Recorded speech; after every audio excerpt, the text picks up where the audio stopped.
Assalamualaikum warahmatullahi wabarakatuh. Innal hamdalillah nahmaduhu wa nasta'inuhu wa nastaghfiruh wa na'udzu billahi min shururi anfusina wa min sayyiati a'malina. Man yahdihillahu fala mudilla lahu wa man yudlil fala hadiya lahu. Asyhadu an la ilaha illallah wahdahu la syarika lahu wa asyhadu anna Muhammadan abduhu wa rasuluh sallallahu alaihi wa ala alihi wa sahbihi ajma'in wa man tabi'ahum bi ihsanin ila yaumiddin. Wa qala subhanahu wa ta'ala fi kitabihil karim, ya ayyuhalladzina amanu ittaqullaha wal tanzur nafsum ma qaddamat lighadin wattaqullaha innallaha khabirun bima ta'malun. Al-ayat amma ba'd.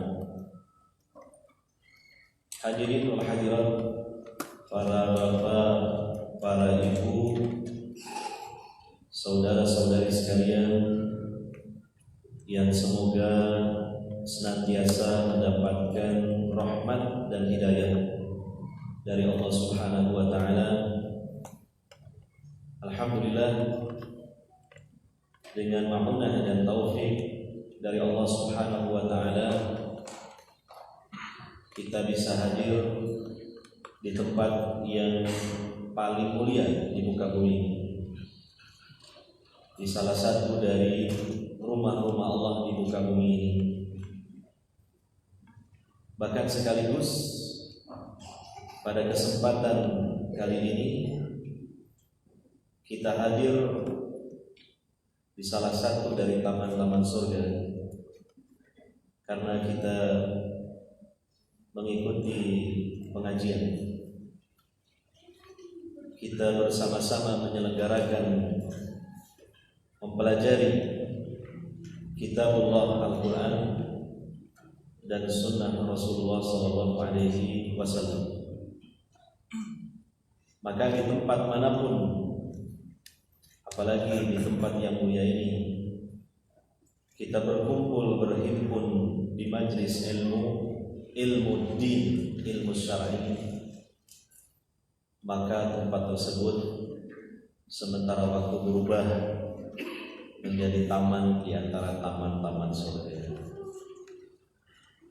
Semoga dengan cintanya kita dan seringnya kita mengunjungi taman-taman surga di dunia ini, semoga di akhirat kita pun bisa mengunjungi dan hidup di taman-taman surga di akhirat. Karena berangkat dengan ilmu ini, kita akan bisa melakukan ketakwaan kepada Allah Ta'ala. Dan dengan takwa kemudian kita akan meraih rahmat Allah Subhanahu wa Ta'ala. Dan dengan rahmatnya itu kita akan dimasukkan ke dalam surganya.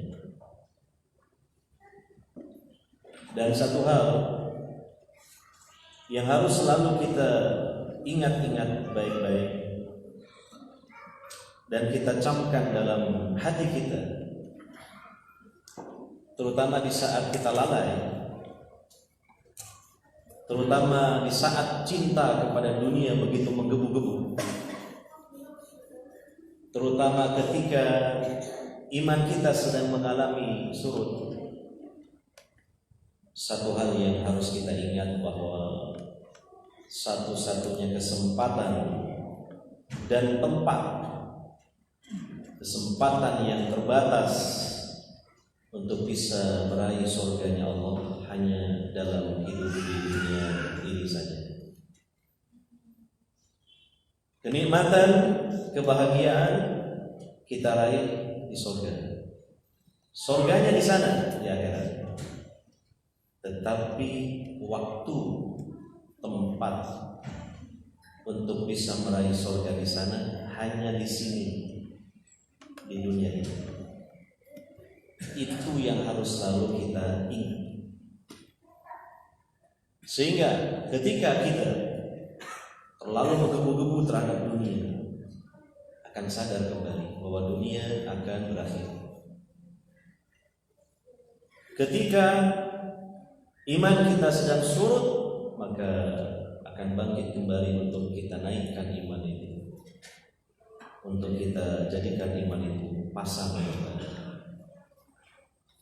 Demi mengingat satu hal tadi, kesempatannya hanya sekali dan itu sebentar sekali. Mari kita saling mengingatkan di antara kita tentang hal ini, karena kita ini gampang lalai dan hati kita juga gampang berubah. Makanya kalau kita tidak cinta dan sering-sering menghadiri taman surga seperti ini, terus di majelis mana yang mengingatkan tentang surga? Di majelis-majelis yang lain yang dibahas cuma surga dunia, rata-rata begitu. Jangan membahas surga akhirat.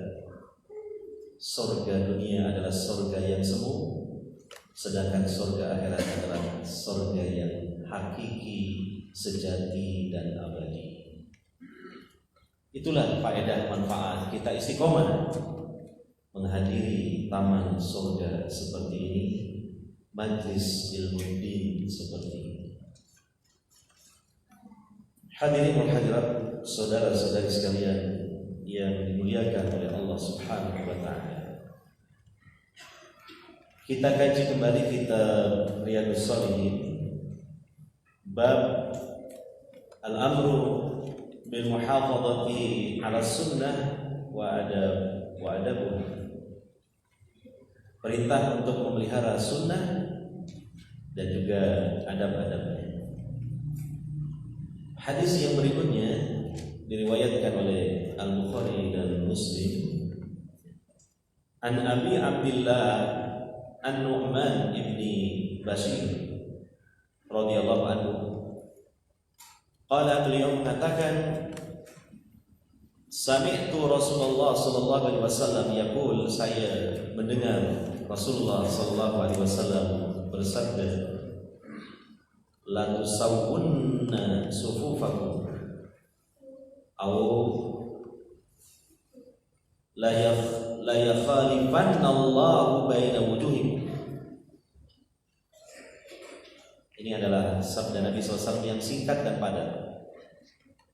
Kata beliau sallallahu alaihi wasallam, sungguh kalian benar-benar meluruskan shaf kalian ketika sholat berjamaah.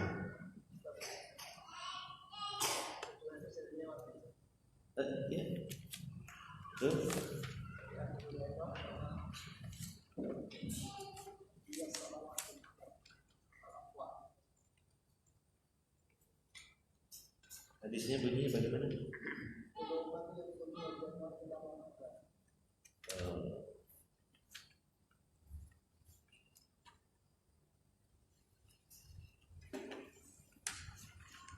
Maaf, saya membawa kitab syarat ini Riyadhus Shalihin karya Syekh Ibnu Utsaimin rahimahullah taala, dan memang tidak semua hadis-hadis tiap bab itu dibahas oleh beliau.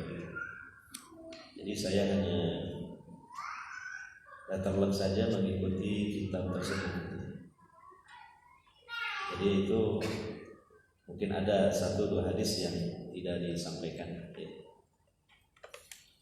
Jadi saya selalu membawa syarahnya Syekh Utsaimin tentang Riyadhus Shalihin, dan kadang ada 1-2 hadis itu yang tidak dibahas.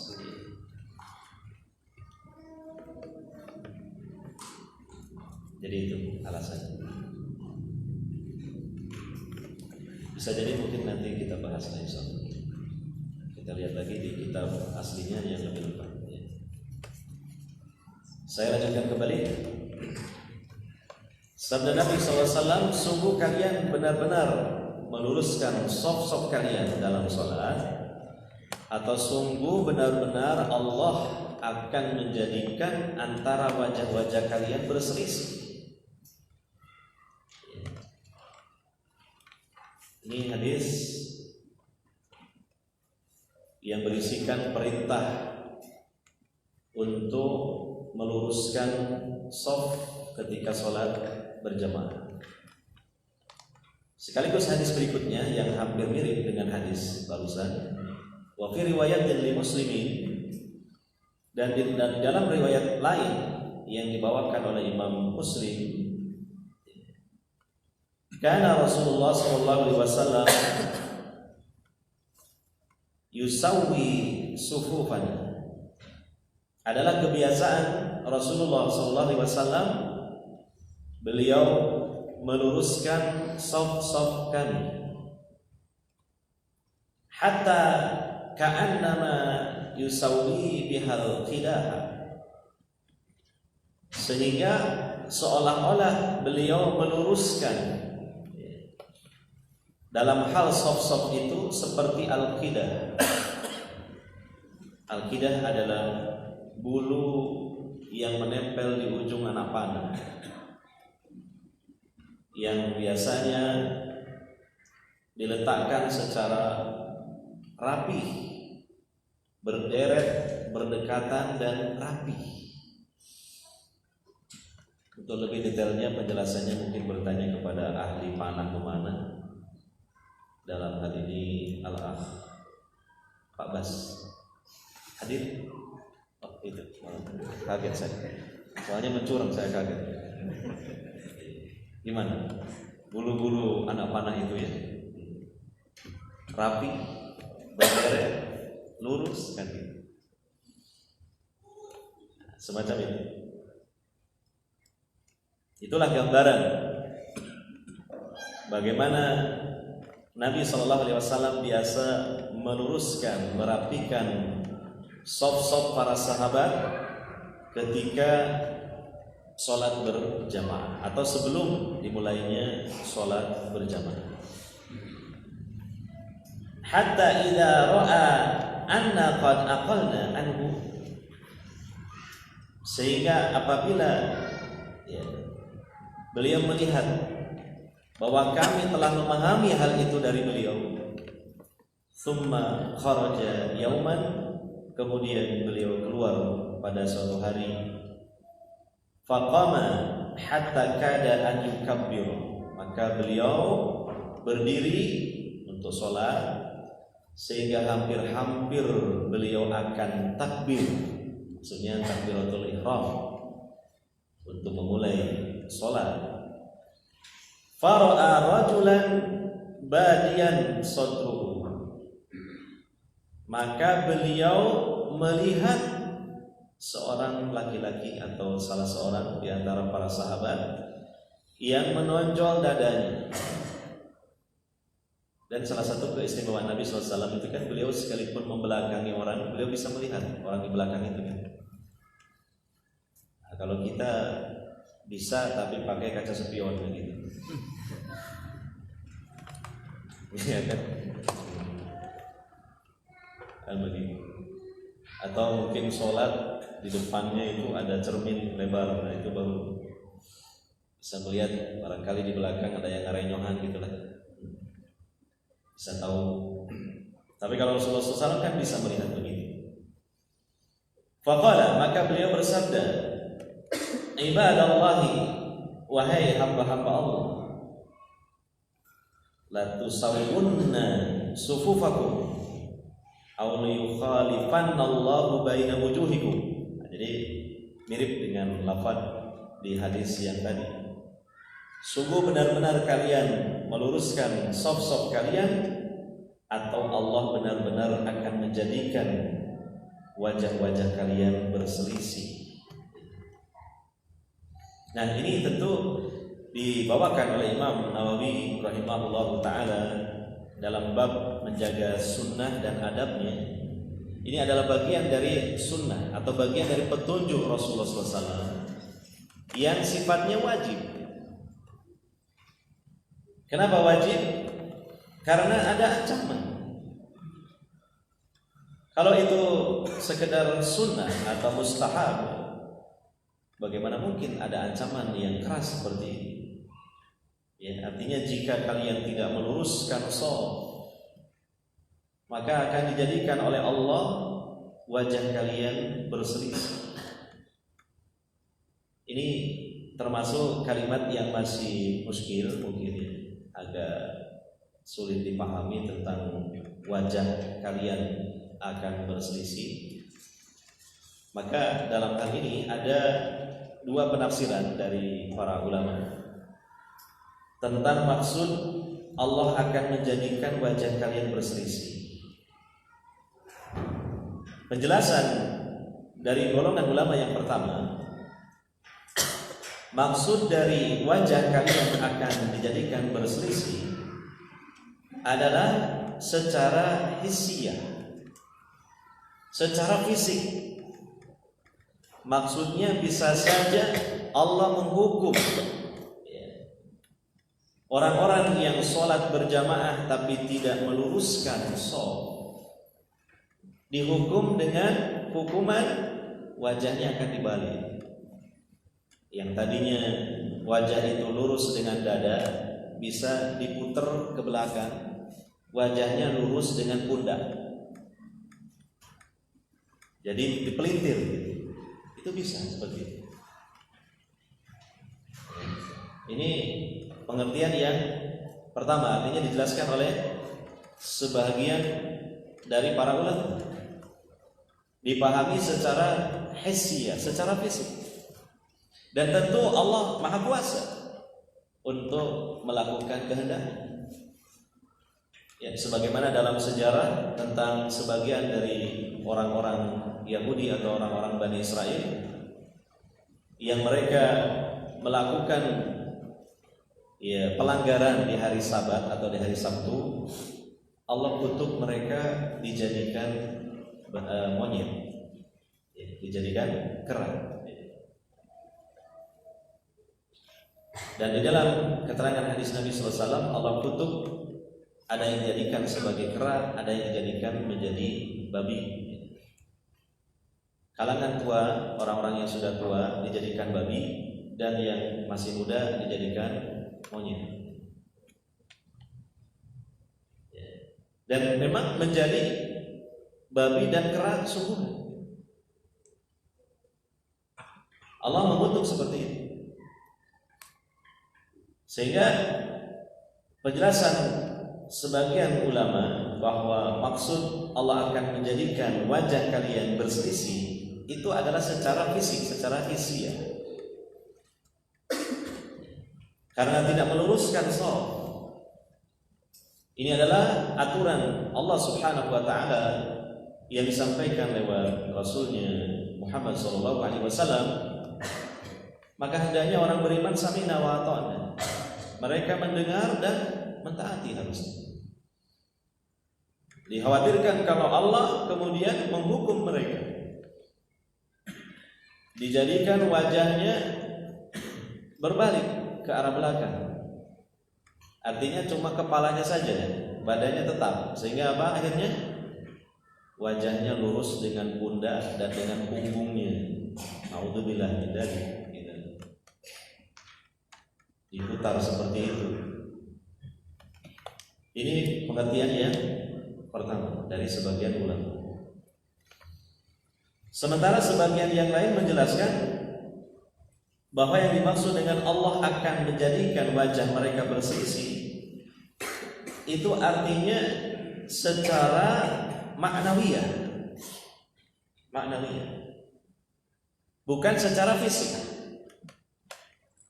Artinya hukuman Allah itu secara fisik tetap seperti itu, namun yang dimaksud Allah menjadikan wajah kalian berselisih itu maksudnya hati kalian berselisih.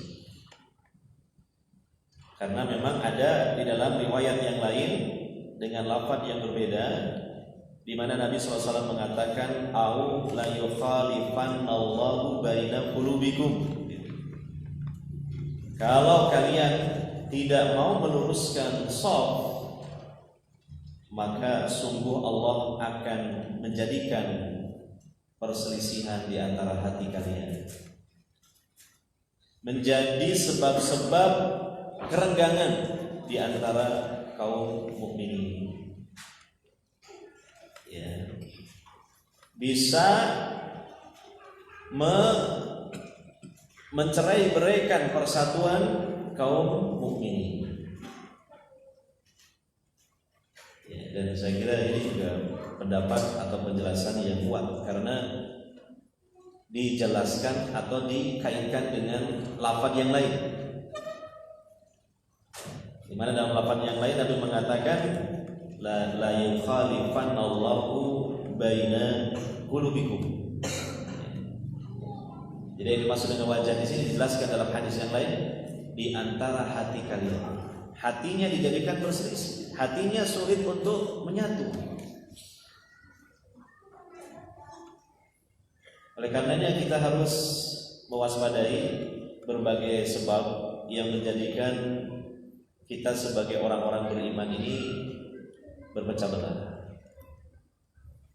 Di antaranya sebabnya adalah ketika kita sholat berjamaah, kita tidak meluruskan shaf kita. Insya Allah di kalangan kita yang ngaji as-sunnah ini mungkin sudah sejak lama mengetahui hal ini. Tapi ini supaya lebih ditekankan kembali untuk berusaha ketika sholat berjamaah shaf itu lurus. Bahkan dalam riwayat yang lain juga hendaknya rapat, ya, hendaknya sadu, ya, al-faraj atau sadu al-khalal, merapatkan, ya, atau menutup kerenggangan-kerenggangan. Karena ketika renggang ini setan menyelinap masuk di antara kerenggangan itu. Dan ini adalah kita harus pahami dengan keimanan, tidak dengan logika.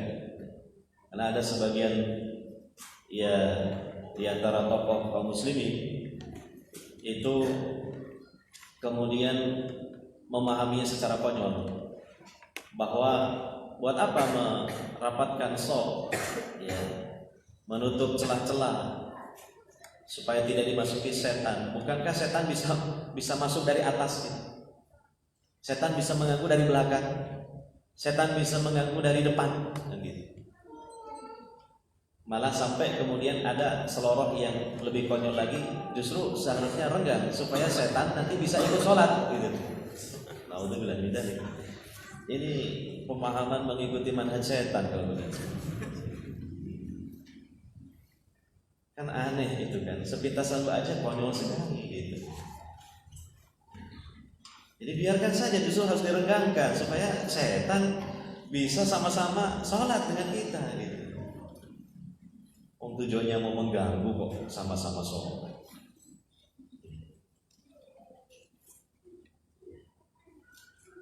Jadi kita berusaha dalam sholat berjamaah meluruskan shaf dan merapatkan.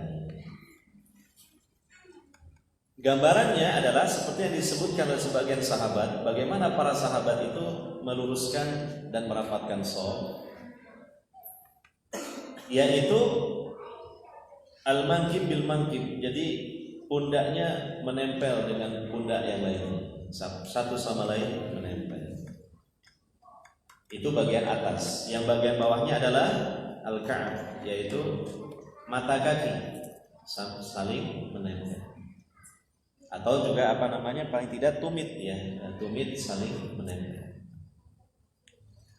Oleh karenanya kalau kita ingin supaya shaf itu bisa rapat, ya, benar-benar rapat, hendaknya posisi ketika kita berdiri merenggangkan kedua kaki itu tidak terlalu melebar, tidak juga merapat. Jadi harus bertentang dengan pundak kita, sehingga hasilnya nanti pundak dengan pundak menempel dan mata kaki dengan mata kaki atau tumit dengan tumit bisa menempel. Kalau misalnya kita terlalu melebarkan posisi kedua kaki kita, otomatis nanti saudara kita yang di samping kanan dan di samping kiri memang kakinya menempel, artinya tumitnya menempel, tapi bagian atasnya jelas renggang. Coba digambarkan di benak kita sendiri, ya, karena kakinya terlalu melebar, atau bahasa Jawa terlalu megang gitu, terlalu apa? Melebar. Maka ke atasnya nanti pundaknya sulit untuk saling menempel. Demikian kalau kakinya dirapatkan, nah maka pundak sama pundak menempel, tapi kakinya tidak menempel. Oleh karena itu posisinya adalah pertengahan, bahwa posisi kedua kaki itu lurus dengan kedua pundak. Maka nanti insya Allah memungkinkan untuk menempel bagian atas dan juga bagian bawah. Ini masalah merapatkan. Demikian masalah meluruskan. Nah, itu Nabi sahabat tadi mengumpamakan, ya, Rasulullah SAW merapikan shaf para sahabat dalam hal lurusnya seperti merapikan bulu-bulu anak panah. Jadi berderet lurus, tidak bengkok.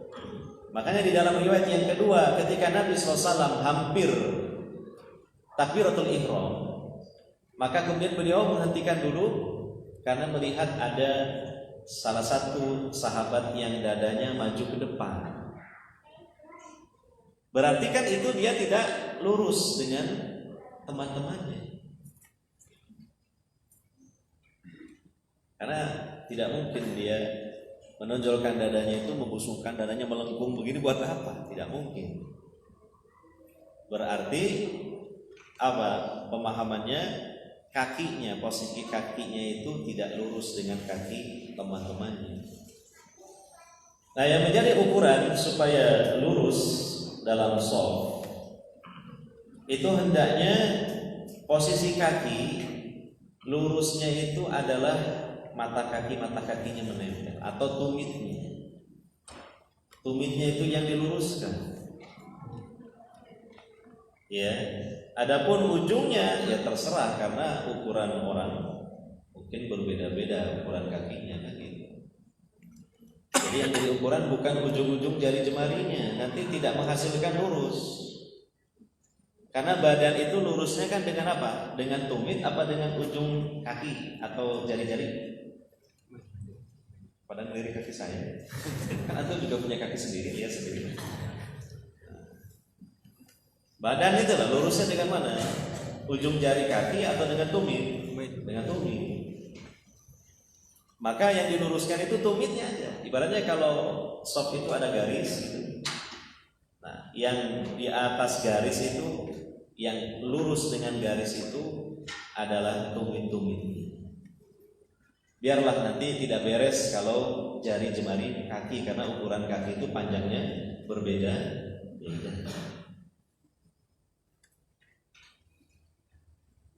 Ya, apalagi mungkin ada orang tua satunya di sampingnya anak-anak, gitu kan?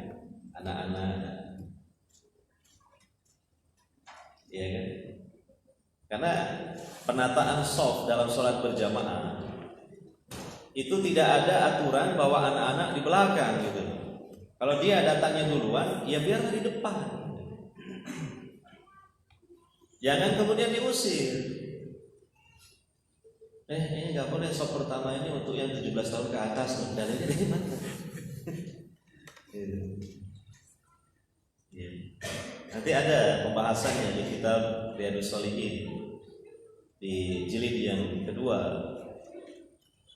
ya, tentang adab bermajlis. Tidak boleh mengusir seseorang yang sudah berada di suatu tempat, yang sudah parkir duluan, badannya diparkir duluan di satu tempat, kita tidak boleh mengusirnya. Ya, di masjid seperti ini semua punya hak yang sama. Yang duluan ya paling berhak di shaf pertama. Yang belakangan ya harus legowo untuk menempati shaf di belakang. Tidak kemudian di kapling. Boleh di situ, itu tempat langganan saya. Iya kan? Saya biasanya di situ. Ya, jadi kamu pergi, itu kan tempat langganan saya. Ya mohon maaf, bermajlis di masjid itu beda dengan jualan kaki lima gitu. Kalau jualan kaki lima kan memang sudah dikapling, mungkin sesuai perjanjian awal gitu. Nah kembali ke meluruskan shaf ini. Ini dipahami oleh para ulama perintah Nabi atau sunnah Nabi yang hukumnya wajib, karena ada ancaman yang cukup berat. Kalau tidak meluruskan shaf, maka Allah akan jadikan hati kita kaum mukminin ini akan berselisih. Makanya kalau sekarang kita melihat fenomenanya, kaum muslimin banyak terjadi perselisihan ya. Di antara sebabnya adalah ketika sholat berjamaah, makmumnya tidak meluruskan dan merapatkan shaf. Dan itu diawali dengan imamnya yang tidak ada perhatian untuk sebelum memulai sholat berjamaah meluruskan dan merapatkan shaf makmumnya. Dan hendaknya imam itu apa? Melihat ke makmumnya, melihat shafnya sudah lurus dan rapat atau belum begitu. Jangan sekedar syarat imamnya menghadap ke kiblat sambil membelakangi mengatakan sawu sufufakum fa inna tasbiyatas sufu min tamamis shalah, serta makmumnya mengatakan sami'na wa ata'na, tapi enggak direken. Ya percuma mengucapkan sami'na wa ata'na, itu namanya sami'na wa asoina, karuan begitu. Jadi seolah-olah itu sekedar syarat gitu loh. Imamnya mengucapkan begitu sambil membelakangi, makmumnya menimpali dengan mengucapkan apa? Sami'na wa ata'na, tapi tidak dilaksanakan. Bisa jadi ada sebagian makmum tidak paham ucapan itu gitu. Sawu sufufakum fa inna tasbiyatas sufu min tamamis shalah, itu apa ya? Pokoknya taunya kalau imam mengucapkan begitu harus ditimpali dengan apa? Sami'na wa ata'na. Bisa jadi. Karena hal seperti ini kan perlu dikaji dalam majelis ilmu. Seolah-olah nanti itu hanya syarat gitu, ucapan-ucapan yang tidak dimengerti maksudnya. Makanya buktinya apa? Mengucapkan sami'na wa ata'na tapi shafnya itu bengkok, tidak lurus dan rendah-rendah.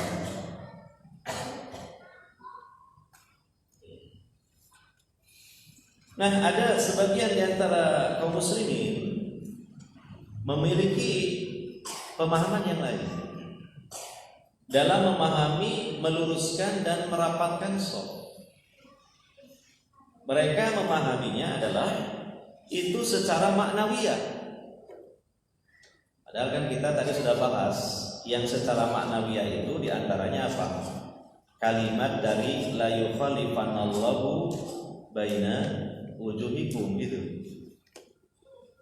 Tapi malah ada sebagian orang memahami secara maknawiyah perintah Nabi dalam meluruskan dan merapatkan shaf.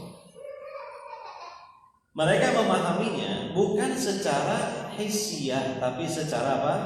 Maknawiyah. Bukan meluruskan barisan dan merapatkan barisan, tapi meluruskan hati.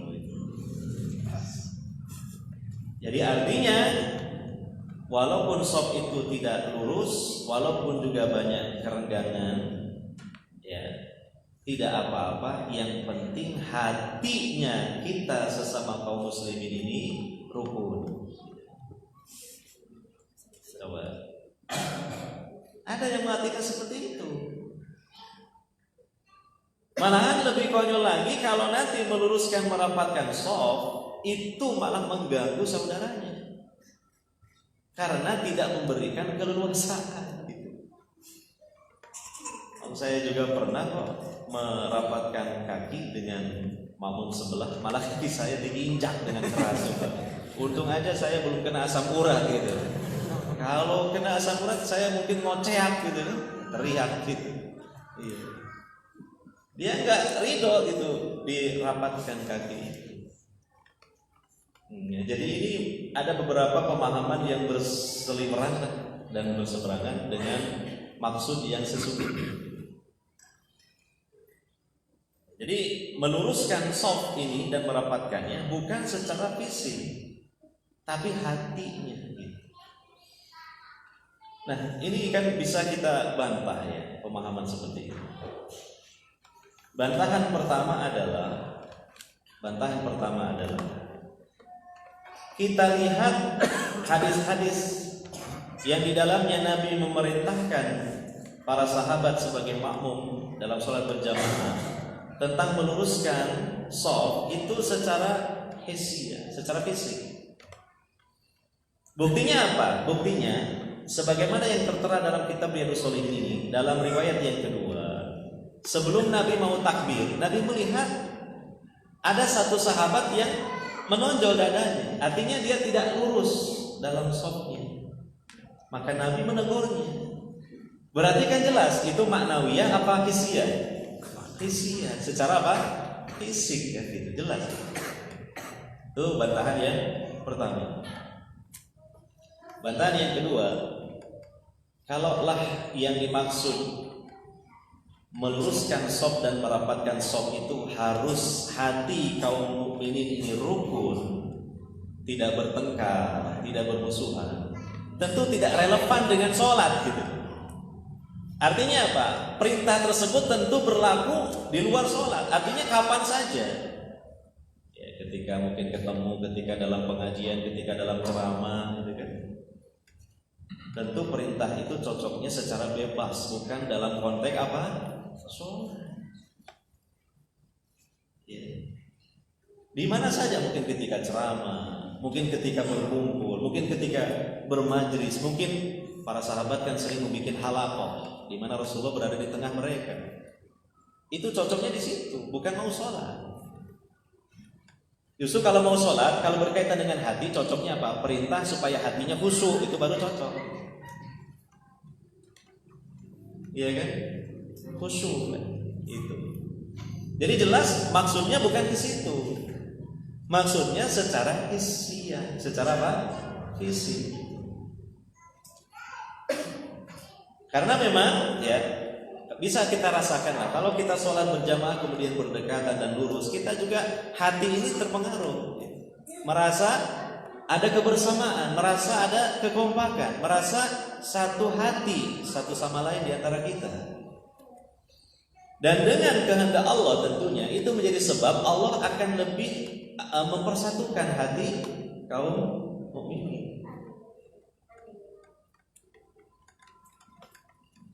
Ini insya Allah ini pemahaman yang benar sesuai dengan seluruh riwayat-riwayat dan lafaz-lafaz yang agak berlainan yang disampaikan oleh Nabi SAW dan juga yang disampaikan oleh para sahabat beliau.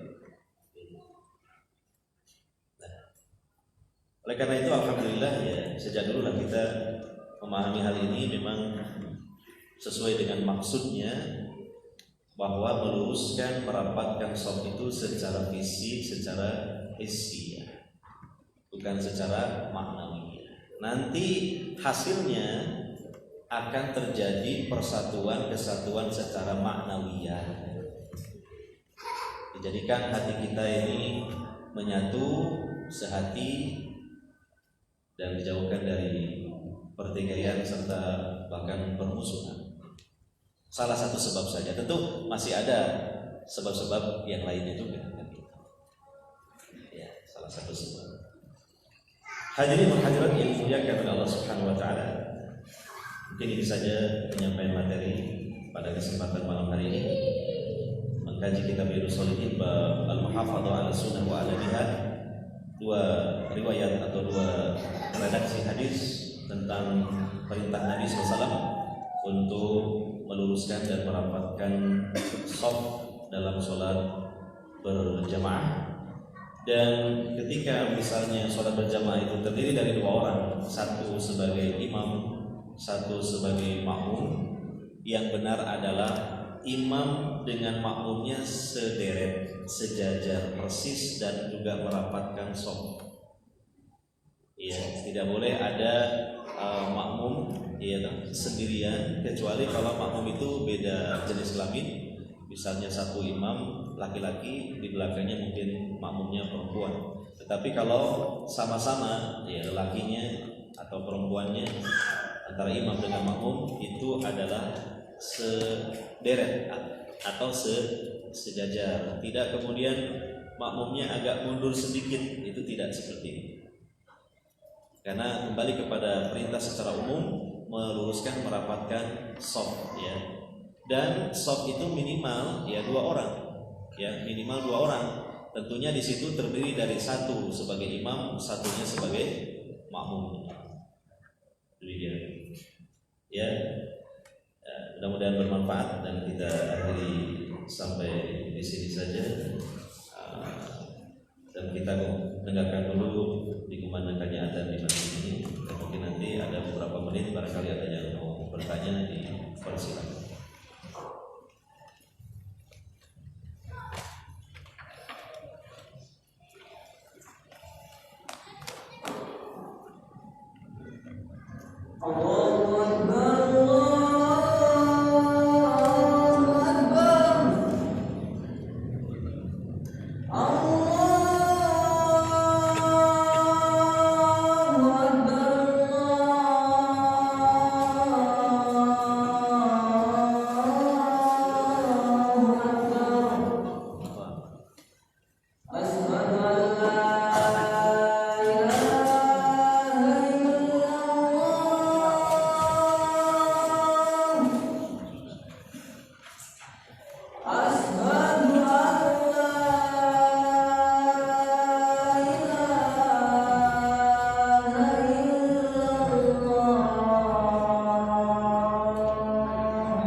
Alhamdulillahirabbil alamin wassalatu wassalamu ala nabiyil karim Muhammadin wa ala alihi wa sahbihi ajmain.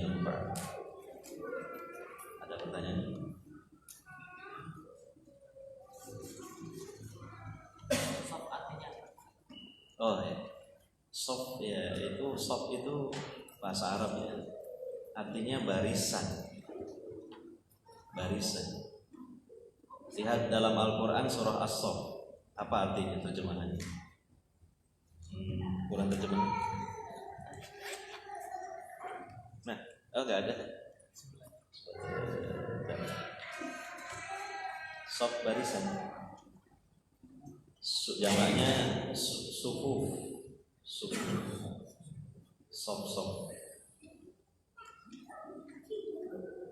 Barisan paham? Namanya barisan itu kan nggak mungkin satu orang ya, paling tidak 2 orang. Jadi artinya manusia atau mungkin yang lain berjejer, itu kan namanya berbaris. Berbaris itu bisa menyamping, bisa juga ke belakang kan? Itu namanya berbaris. Dulu kita di sekolah itu ada pelajaran baris berbaris gitu. Itu namanya apa? Soft. Ya. Berjejer lah intinya. Ya.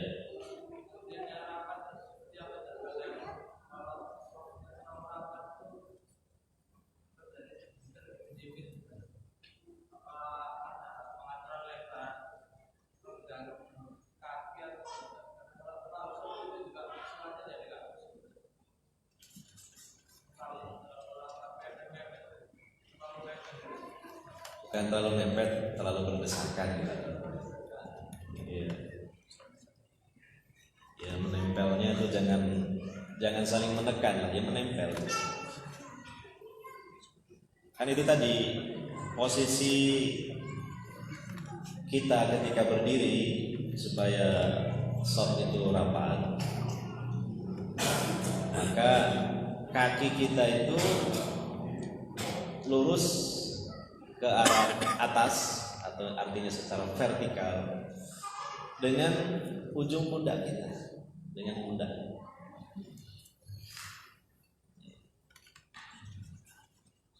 Kan seperti itu. Kemudian saling menempel, tidak kemudian mendesakan menghimpit begini, bukan, namanya sudah mengkerutkan dari pundak. Jadi penjelasannya ya kembali kepada urufnya, pada kebiasaan bahwa merapatkan itu menempel. Tentu jangan sampai berlebihan, sampai mendesak-desak. Apalagi ketika sujud, itu kedua tangan harus dilunakkan. Jangan seperti ketika sholat sendirian.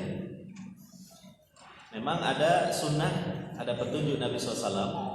Kedua tangan, ya, pertama sikunya diangkat, tidak menempel ke lantai. Yang kedua, dalam satu riwayat Nabi melakukan hal itu sampai kelihatan putihnya kedua ketiak beliau. Karena ketika itu Nabi memakai rida atau selendang, artinya pakaian yang tidak berjahit, sehingga ketika sujud dan diangkat kedua siku tangannya, maka terlihat putih ketiak beliau. Nah ini tentu kalau sedang sholat berjamaah jadi makmum, di samping kita ada saudara kita, ya tentu tidak seperti itu. Apa jadinya nanti kalau sama-sama begitunya? Ya, jadi dilunakkan sehingga sama-sama nyaman, longgar. Kalau nanti begini semua mudorot lah, kan sulit juga. Ketika berdiri saja menempel kemudian begini. Sempat ada kejadian itu, 2 orang pemuda selesai sholat berkelahi, bukan lagi bertengkar. Gara-gara yang satunya itu ketika sujud begini, nah yang satunya salah paham, dianggapnya nantang berkelahi. begitu selesai salam, keduanya pergi ke belakang, langsung bakuk-bakuk saling pukul-pukul. Begitu didekati, dilerai, ada apa ini? Apa sebabnya? Nah, dia nantang gelut, kok bisa? Dia sedang sholat, iya tadi dia begini, gitu kan. Salah paham. Yang satunya sensitif. Jadi uruf lah, kembali ke uruf kebiasaannya.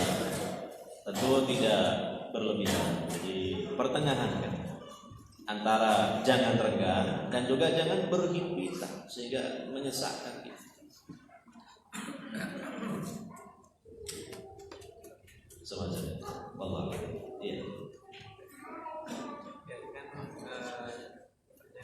misalnya kayak kita ini sholat di misalnya di masjid yang orang-orangnya masih belum kenal sunnah kan. Kadang itu kan ada misalnya saat kita yang mungkin yang pengalaman Ustadz yang mau merapatkan itu justru malah diinjak. Itu sikap kita itu gimana, apa tetap mau ngejar apa tetap kita sesuai dengan bahu apa kaki lebar bahu atau tetap ngejar yang sebelahnya itu biar rapat.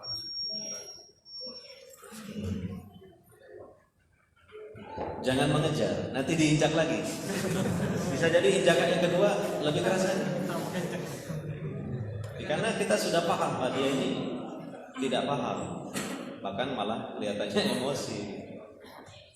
Ya sudah, kita sabar, diinjak karena melaksanakan sunnah Nabi. Ya sudah, kita diam saja di posisi itu. Jangan ketika dia geser, dia pergi, kita kejar-kejaran. Iya kan? Okay. Kalau yang ditanyakan itu masalahnya mengejar. Kan tadi aja dia sudah menginjak dengan keras. Dia kurang berkenan.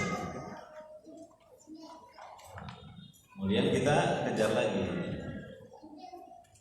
diinjak lagi. Iya kan? Bagaimana solusinya? Ya. Tetap renggang.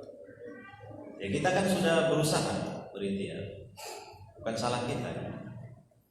Karena masalah merapatkan shaf itu harus kesadaran bersama, kesadaran kolektif.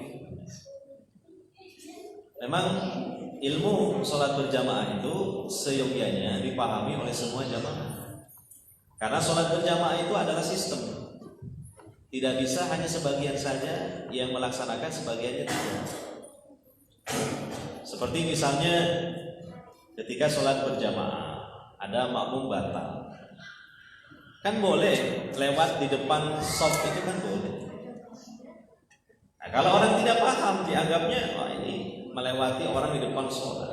Kata Nabi, kalau tidak mau dihalangi dia diperangi saja, karena bersamanya ada setan. Sehingga akhirnya apa? Ketika yang satu ini batal, kemudian mau ambil air wudu lewat di depan shaf, digibeng sama dia. Alasannya untung sampean tidak saya perangi, saya gibeng saja. Karena tidak ada kesadaran secara menyeluruh dari jamaah itu, pemahaman yang cukup lengkap dari seluruh jamaah. Padahal kan apa? Boleh melewati shaf.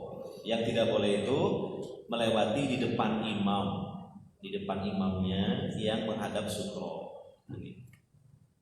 Kalau di depan shaf pertama, kedua dan seterusnya boleh. Sehingga tidak perlu dia pura-pura sholat padahal aslinya batal gitu. Nunggu sampai selesai. Akhirnya dia nanti sholatnya sendirian gitu. Bisa jadi. Mana ada sholat pura-pura gitu kan. Dia itu batal sebenarnya pura-pura ngikut partisipasi. Kan dia harus lewat di depan shaf untuk keluar mengambil air wudu. Karena ada hadis itu, sahabat Ibnu Abbas kan, naik onta. Ketika itu Rasulullah dan para sahabat sholat di tanah lapang. Ibnu Abbas itu naik onta melewati shaf. Bayangkan naik onta Ibaratnya kita sekarang itu naik sepeda motor lewat depan shop gitu. Setelah melewati, Ibnu Abbas turun lalu menambat hewannya itu, dibiarkan untuk merumput, lalu beliau langsung masuk ke tengah-tengah shop ikut sholat berjamaah. Selesai sholat tidak ada teguran baik dari Nabi SAW maupun dari para sahabat. Sukutnya mereka, diamnya mereka itu menunjukkan tindakan Ibnu Abbas itu boleh. Dan itu diambil dalil bahwa melewati shop atau di depan shop itu tidak apa-apa. Yang tidak boleh itu di depan imamnya, antara imam dengan sutroh. Karena sholat berjamaah itu yang terdiri dari imam dan makmum itu satu sistem, ibaratnya satu tubuh. Berarti cukup satu sutroh saja. Sutrohnya imam juga sekaligus sutroh buat makmumnya. Ini sudah habis waktunya ya, Ustaz Ari sebagai pembawa acara. Ya, kita cukupkan dulu sampai di sini. Mohon maaf yang bertanya ya bisa bertanya ke Ustaz yang lain atau di save dulu, insya Allah bulan depan ketemu. Demikian ya. Nanti karena mungkin ada yang punya hajat atau keperluan biar gak terlalu malam ya. Demikian, mudah-mudahan bermanfaat. Subhanallah wa bihamdika asyhadu an la ilaha illa anta astaghfiruka wa atubu ilaik.